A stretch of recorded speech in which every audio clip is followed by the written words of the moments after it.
Hello to all.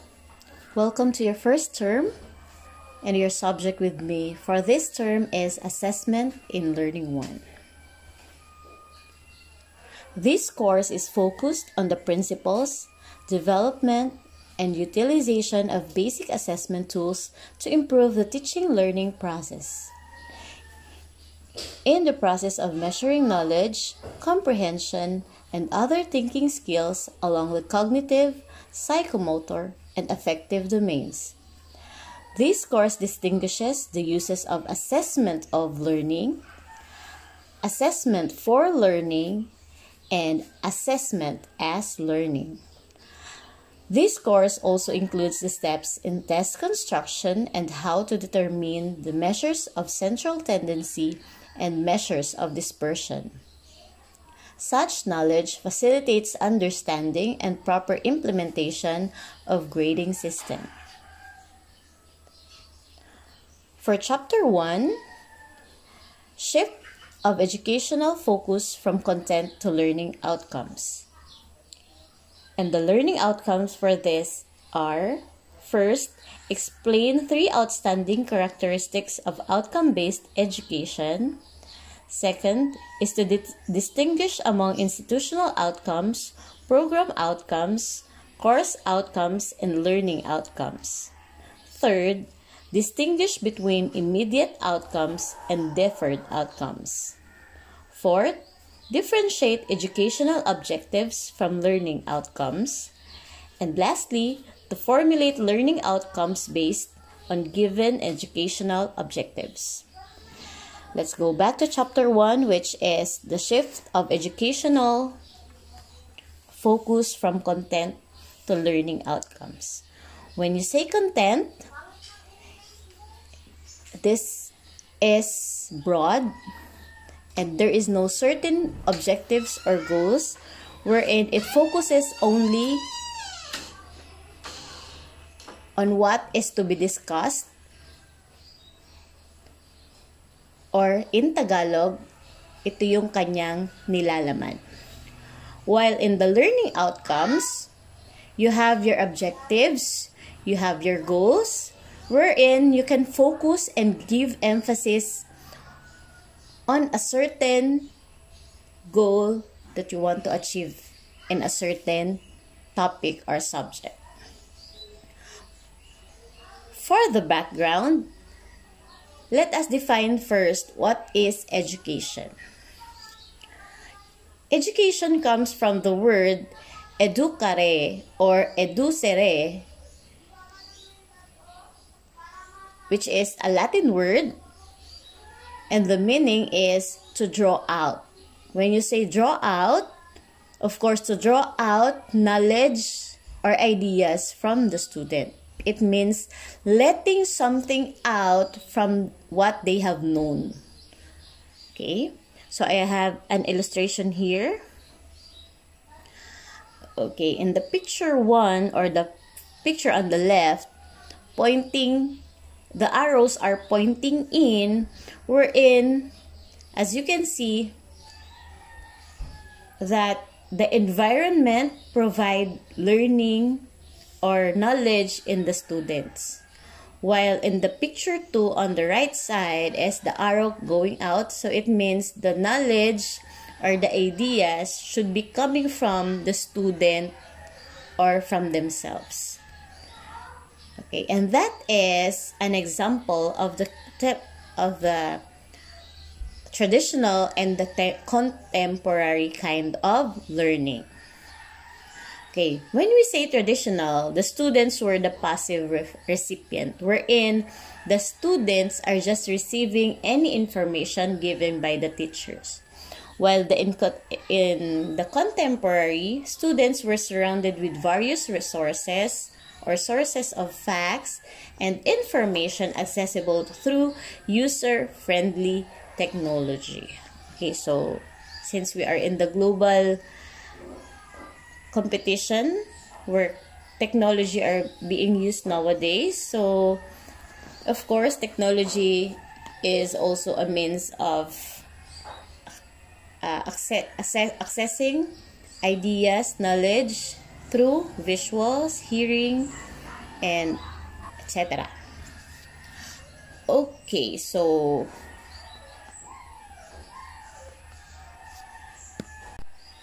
let's proceed to the outcome-based education, wherein the matching intentions with accomplishments. Okay, so matching intentions. So these are your objectives and your goals.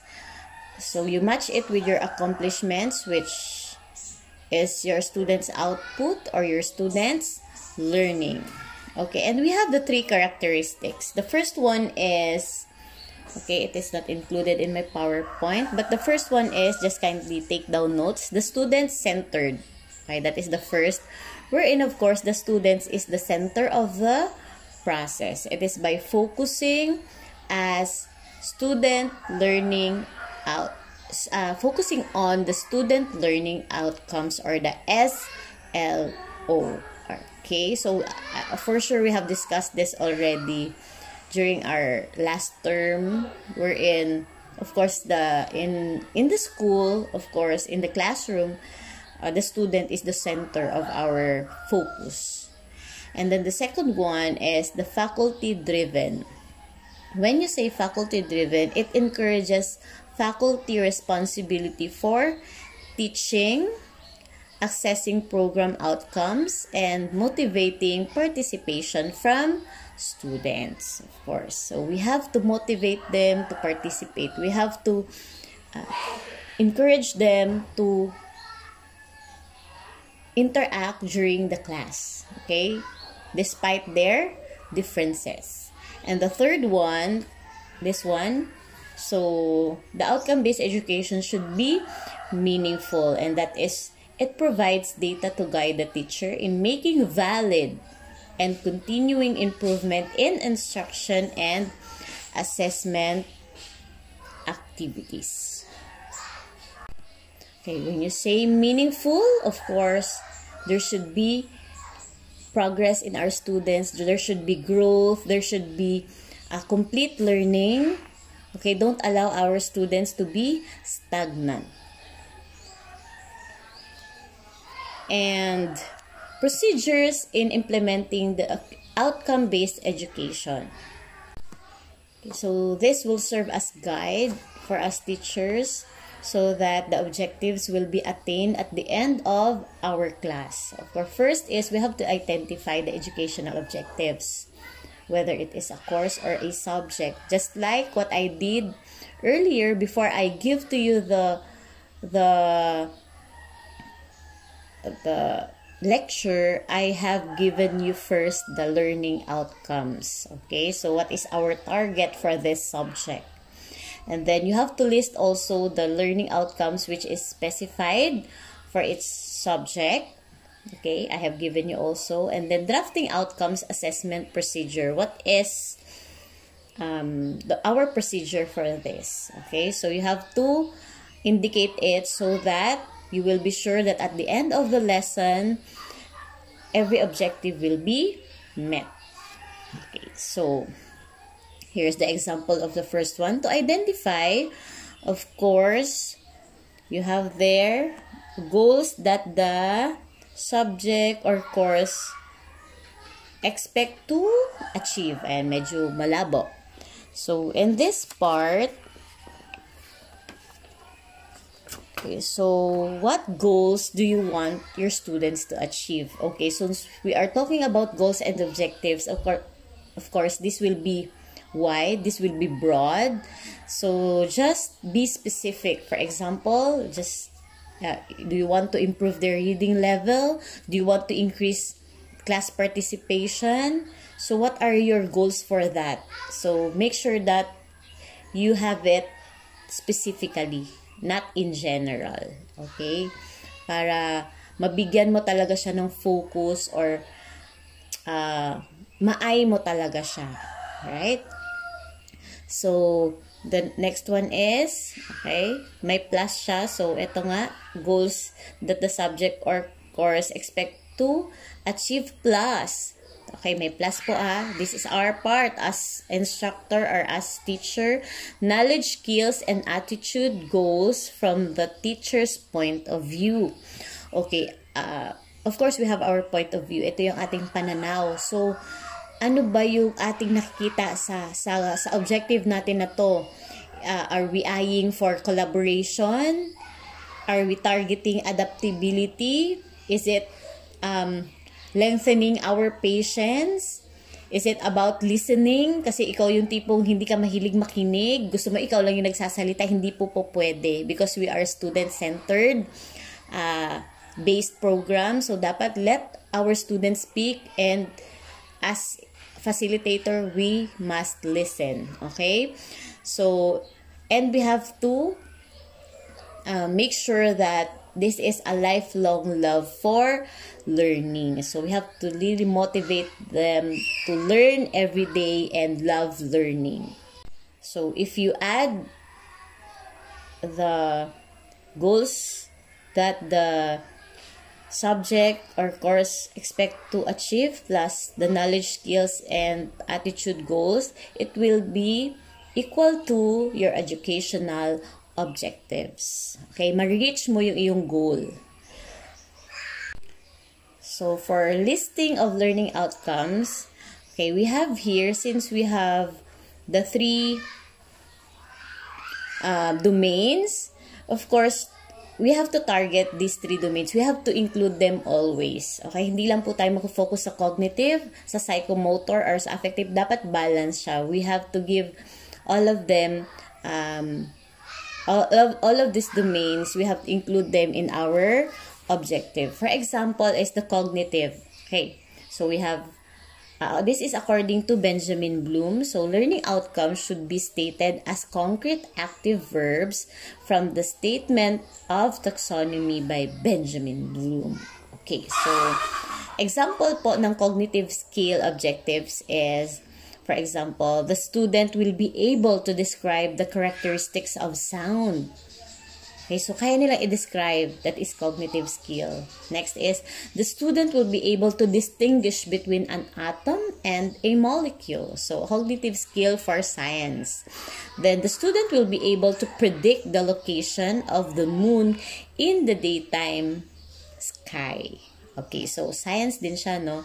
Ayan, so cognitive skill, you are developing their thinking skills, their ability to explain things, how they work. Okay, so example naman po ng affective domain is learning outcomes may emphasize compliance in responding. Okay, andun yung response. Okay, it is willingness to respond or satisfaction in responding, or simply as motivation, as simple as motivation. So, examples of this, participates in class. Okay, so pag hindi nagpa-participate ang student natin, walang affective domain. Sabi nga natin, it is about feelings and emotions. So, maybe, hindi niya na-feel yung topic. Hindi niya feel yung discussion. So, as a teacher, what will you do? Or what is your solution for this? Okay, para sabi nga, we have to motivate them. Ano yung gagawin natin para ma-energize mo siya, ma-stir up mo yung kanyang inner being to participate in class kahit na hindi niya gusto yung topic. Okay, it is our part as facilitators of learning. Okay, so if the students will be able to give presentation, yan, effective din po yan. For if they ask questions, if they give ideas, okay, basta if they participate in class, they raise their hands, they want to answer, ayan, so you are then giving them a good response with your discussion. Ayan. Okay, pero yung mga students na hindi naman din, mukha lang silang hindi nagre-response dahil sila nagtataas ng kamay, pwedeng mahiyain sila, you also give them chance. Kahit hindi sila nagtataas ng kamay, hindi sila tumitingin sa inyo, for sure nakikinig naman yan at may natututunan. So, pwedeng tawagin na lang din natin sila and ask them if they want to share anything they have learned or ano yung tingin nila sa ganito or idea nila about this sa mga na-discuss nating topics. And lastly, para sa psychomotor learning natin, so development of organized patterns of muscular activities guided by signals from the environment. So, example daw nito is driving a car. Ayan. Eye-hand coordination, tasks such as sewing, throwing a ball, typing, operating a lat, and playing a trombone. Okay, so sa classroom, for students, mga pupils, grade level, so when they, for example, let them fall in line and board work activity, pag tumakbo sila papunta sa board, nag-connect sila, ginamit nila yung kanilang strength to draw lines with connection to their eye. Yan, nagkakaroon ng eye and hand coordination. Ayan, yun, yung mga physical activities po na ginagawa natin sa classroom or outside the classroom, pwede na po natin yan maisama sa psychomotor learning kasi nagre-response yung kanilang body doon sa ating activity. Yan. So, last is drafting outcomes assessment procedure. Paano ba ito? So, this procedure will enable the teacher to determine the degree to which the students are attaining the desired learning outcome. So, sobrang dami po nating klase ng assessment. So, as time goes on, we will be discussing this para mas madagdagan po yung kaalaman natin. So, it can also include in the selection of an assessment tool. So, hindi po lahat ng klase ng assessment tool ay nakakatulong sa lahat ng klase ng students. Kasi nga sabi natin, meron tayong iba't ibang klase ng estudyante. So, actually, ang assessment tool is trial and error po talaga siya. Hindi pwedeng ang pwede sa isa ay pwede sa lahat. Kung ito ay effective sa grupo na to, itong assessment na to ay pwedeng hindi naman effective sa ganitong grupo. So, yun. Kaya, kailangan iba't ibang klase din po yung assessment na pwede nating gawin sa mga bata so that they can reach their full potential of learning. Then, so the outcomes of education, so it focuses classroom instruction on the skills and competencies the students must demonstrate when they exit. So let us make sure na paglabas nila ng classroom, what we have taught them ay dala-dala pa nila. Hindi po yung hanggang classroom lang yung natutunan nila, paglabas limot na. Ayan. So kadalasan po ganyan na yung mga bata ngayon. Pag nasa classroom, wow, alam na alam pa nila pag tinanong. Pero pag uwi ng bahay, oh anak, what have you learned in school? Ano pong natutunan natin, anak? Share mo naman sa amin. Ayun. Dahil nakapaglaro na po, nakapagtakbo-takbuhan na, nakahawak na ng cellphone, nakipagkwentuhan na sa classmates, limot na. Ayan. So, dapat hindi po ganun yung klase ng learning na maibibigay natin sa mga estudyante. Okay, so meron po tayong two types of outcomes. The first one is immediate and the second one is deferred. Okay, when you say immediate outcomes, from the word immediate, panandalian lang po ito. So, these are competencies or skills acquired upon completion of a subject, grade level, a segment of the program, or the program itself. So, sabi nga natin, panandalian lang siya. Kaya, yung skills na na-acquire nila is dun lang siya, hangganan lang, dun sa completion ng subject or ng grade level. Okay? So, parang hindi na nila nagagamit after that. Example nito is ability to communicate in writing and speaking. Ayan. Mathematical problem-solving skill. And lastly, skill in identifying objects by using the different senses. Okay, so panandalian lang siya. Habang nile-lecture lang, dun mo lang siya matututunan or ma-apply. Then after that, pag hindi na siya tinuturo or hindi na natin siya nagagamit araw-araw, somehow parang nakakalimutan na po. So, more or less sa mga grade school, ganyan. Parang for a while lang nandun. Parang may time frame lang na nandun pa sa brain nila. Pero after that, as time goes on, nagiging busy na sila. Pwedeng nakalimutan na nila yung kanilang natutunan. Okay, then next is deferred outcomes. This refer to the ability to apply cognitive, psychomotor, and affective skills or competencies in various situations many years after completion of a subject, grade level, or degree program. Ayan, so sabi dito, many years after completion. It means there is a retention na iiwan po siya. So, more or less to sa mga higher grades or sa mga bachelor's degree holder na siya. Na wherein yung learning, since na-put in heart mo siya, hindi lang sa isip, hindi lang sa utak. Ayan, so nagagamit natin siya.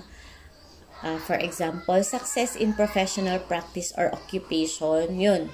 Hanggang sa pagtatrabaho natin, dala-dala natin yung learning, promotion in a job, and then success in career planning, health, and wellness. Ayan. So, na-apply natin siya sa real life situation. I would just like to share, no, sa mga hindi math major, parang it's a big deal kapag sa subject natin or hindi tayo mga math-related course. Tapos meron tayong mga subject ng math na medyo mahirap. Parang iniisip natin, ano namang kinalaman ng subject na to or ng topic na to sa trabaho ko someday, 'di ba? 'Yon. So, pero more or less hindi lang natin siya na-realize in our present situation kasi wala pa tayo sa real life situation, pero somehow nagagamit pala talaga natin siya. Yan. Okay, so meron tayong tatlong example dito. Ayan. So, sabi nung isang bata, dun sa kausap niyang bata, sabi niya, I taught Stripe how to whistle. So, si Stripe, yung kanyang dog. Sabi niya, diba, tinuruan ko si Stripe na sumipol. Sabi nung isa, I don't hear him whistling. Sabi, hindi ko naman siya naririnig. Sabi naman nung nagturo, I said, I taught him. Tinuruan ko lang siya. I didn't say he learned it. Okay? So, makikita natin yung dalawang klase ng learning, 'di ba? Yung isa tinuro niya, natuto ba? Okay? So wag tayo doon sa naituro mo lang, hindi naman natuto yung mga estudyante. Dapat naituro mo siya and at the same time natutunan niya. Okay? Applicable siya sa buhay ng bata as time goes on. Okay? Maia-apply po niya yung kanyang learning. Okay, so basic concepts in assessing student learning. Okay, paano ba natin ma-assess? Ito yung mga basic lang po. So, according to Lin 2003, student learning requires the use of a number of techniques for measuring achievement. So, just like what I've said a while ago, so we have different tools of assessment. Okay, sobrang dami po. Techniques, mga possible ways to really measure our students' achievement. So, let's see that maybe on the next chapter. Yan. And then, according to CZEC in 2001, it is necessary to improve the quality of student thinking by including the learners into assessment process so they become integral part of it. So, paano ba natin sila isasali sa assessment? Paano ba natin masasabi na part sila ng assessment? Okay? So, antayin po natin yan sa mga next topic natin. Kung talagang kasama ba yung estudyante sa sinasabing assessment process. Okay? And so, that's the end of our topic for chapter 1. And let us prepare for chapter 2, which is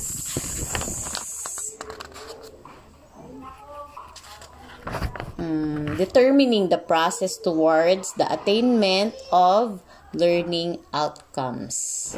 Okay, and then in chapter 3, it will be program outcomes and student learning outcomes. Chapter 4 is assessing student learning outcomes. Chapter 5, distinguishing and constructing various paper and pencil tests. Chapter 6 is item analysis and validation. So, this is somehow related to statistics. And Chapter 7, measures of central tendency and dispersion, variability.